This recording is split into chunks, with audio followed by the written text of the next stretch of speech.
ഈ അപ്പനെ ശ്രദ്ധിച്ചോട്ടോ, 25 വർഷം വരെ ഗൾഫിൽ കിടന്ന് കഷ്ടപ്പെട്ട് ഭാര്യനെ മക്കളെ അന്തസ്സായിട്ട് നോക്കിയതാ. എല്ലാ വികാരങ്ങളും വിചാരങ്ങളൊക്കെ ഉള്ളിലൊതുക്കി. ഒരു മോളുള്ളതിനെ പൊന്നുപോലെ വളർത്തി അവൾ പഠിക്കാൻ പോയപ്പോൾ മയക്കുമരുന്നിന് അഡിക്റ്റായിട്ട് ലാസ്റ്റ് അവൾ ആത്മഹത്യ ചെയ്തു. അങ്ങനൊരു സങ്കടം. ഒരു മോനുള്ളതിനെ പൊന്നുപോലെ 25 വയസ്സ് വരെ വളർത്തിയിട്ട് അവന് ലക്ഷങ്ങൾ മുടക്കി ബിസിനസ് ഇട്ട് കൊടുത്തിട്ട് അവനെല്ലാം നശിപ്പിച്ച് നാറാണക്കല്ലൂത്തി മദ്യത്തിനും മയക്കുമരുന്നിനും അടിമയായിട്ട് അവൻ നശിച്ചെന്ന് അറിഞ്ഞപ്പോൾ അപ്പം ഗൾഫിൽ നിന്ന് വന്നിട്ട് ഇവനെ ഹോസ്പിറ്റലിൽ കൊണ്ടുപോയിട്ട് അതിനന്ന് വിടുതൽ വരുത്തി എല്ലാം മാറി അവനെ വീട്ടിൽ കൊണ്ടുവന്നിട്ട് അപ്പനെ ഇവൻ്റെ കാലയിൽ കെട്ടിപ്പിടിച്ച് കരഞ്ഞ്, മക്കളെ, അപ്പന്മാരും അമ്മമാരും മക്കൾക്ക് വേണ്ടിയാണ് ജീവിക്കണേ.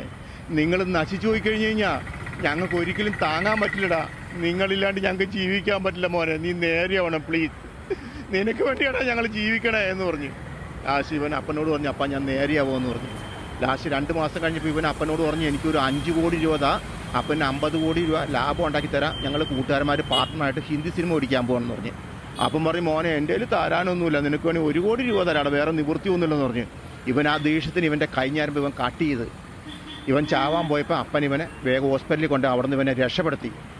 അതിൽ കഴിഞ്ഞിട്ട് അപ്പൻ എന്നാ ചെയ്തെന്നറിയുമോ, സ്വന്തം വീടും സ്ഥലവും ഒക്കെ വിറ്റ് കുറേ കടമൊക്കെ മേടിച്ച് ഇവന് 5 കോടി രൂപ കൊടുത്തില്ലെങ്കിൽ എന്നാ വിഷയം, കൊടുത്തില്ലെങ്കിൽ ഇവൻ ആത്മഹത്യ ചെയ്ത് കഴിഞ്ഞാൽ അമ്മയ്ക്കും അപ്പനും മക്കളുണ്ടോ, മക്കളെ കണ്ട് അമ്മയ്ക്കും അപ്പനും ജീവിക്കാൻ പറ്റുമോ? അങ്ങനെ കൊടുത്ത് ഇവൻ ഈ 5 കോടി രൂപ അവൻ ഹിന്ദി സിനിമ പിടിക്കാൻ പോയി നശിപ്പിച്ച് കളഞ്ഞിട്ട് വീണ്ടും വന്നു. ഒരു 5 കോടി രൂപയും കൂടെ തന്നു കഴിഞ്ഞാൽ പടം ഇറങ്ങാൻ പോകണം ആനാകുതിരിയാന്ന്. അപ്പം പറഞ്ഞു, എൻ്റെ കയ്യിലൊന്നുമില്ല, നമ്മളിപ്പോൾ വാടകയ്ക്കാണ് താമസിക്കണേ, നീ തരാനുള്ള 5 കോടി ഇങ്ങനെ തരാൻ പറഞ്ഞ് ബഹളം ഉണ്ടാക്കി കഴിഞ്ഞപ്പോൾ ഇവൻ അപ്പനോട് ചോദിക്കുകയാണേ, നിങ്ങൾ ഇത്ര വർഷം ഗൾഫിൽ പോയിട്ട് എന്നെ ഉണ്ടാക്കി എന്നെ തെളിവ് അപ്പാന്ന്. അപ്പം പറഞ്ഞ്, തെളിവ് ഉണ്ടാന്ന് പറഞ്ഞു, നിന്നെ ഞാൻ ഉണ്ടാക്കി, നിനക്ക് ഒരു ജന്മം നൽകിക്കൊണ്ടാണല്ലോ നീ മഹത്വമായ ഭൂമിയിട്ട് വന്നത്. നീ മഹത്വമായ ഭൂമിയിട്ട് വന്ന കാരണമാണ് ഞാൻ കഷ്ടപ്പെട്ടുണ്ടാക്കിയ പൈസ മുഴുവൻ നശിപ്പിച്ച് കളഞ്ഞ്. നിനക്ക് ഞാൻ ജന്മം നൽകിയത് ഏറ്റവും വലിയ തെറ്റായി പോയെന്ന് പറഞ്ഞ് ഇവൻ ആ ദേഷ്യത്തിന് അപ്പൻ്റെ ഒരൊറ്റ അടി കൊടുത്തിട്ട് അപ്പൻ തലയും കുത്തി വീണ് അപ്പന് ഷോക്ക് പോലെ പോയി മെൻ്റലായിട്ടങ്ങ് മാറി. എങ്ങനെയുണ്ട് മക്കളെ? മനസ്സിലാക്കണം, ഒരപ്പൻ്റെ അമ്മയുടെ അധ്വാനം വിയർപ്പും ആണ് നിങ്ങളുടെ നല്ല ഭക്ഷണം, നിങ്ങളുടെ നല്ല താമസം, നിങ്ങളുടെ നല്ല വിദ്യാഭ്യാസം. അപ്പനും അമ്മേനെയൊക്കെ നിങ്ങളുണ്ടല്ലോ അടിച്ചാണ്ടല്ലോ, നിങ്ങൾ ഒരിക്കലും കൂടം പിടിക്കാൻ പോണില്ല. നിങ്ങൾ മനസ്സിലാക്കണം, ഈ അപ്പന്മാരൊക്കെ ഗൾഫിൽ പോട്ടെ മരം കുലുക്കി കഴിഞ്ഞാൽ പൈസയൊന്നും വീടില്ല.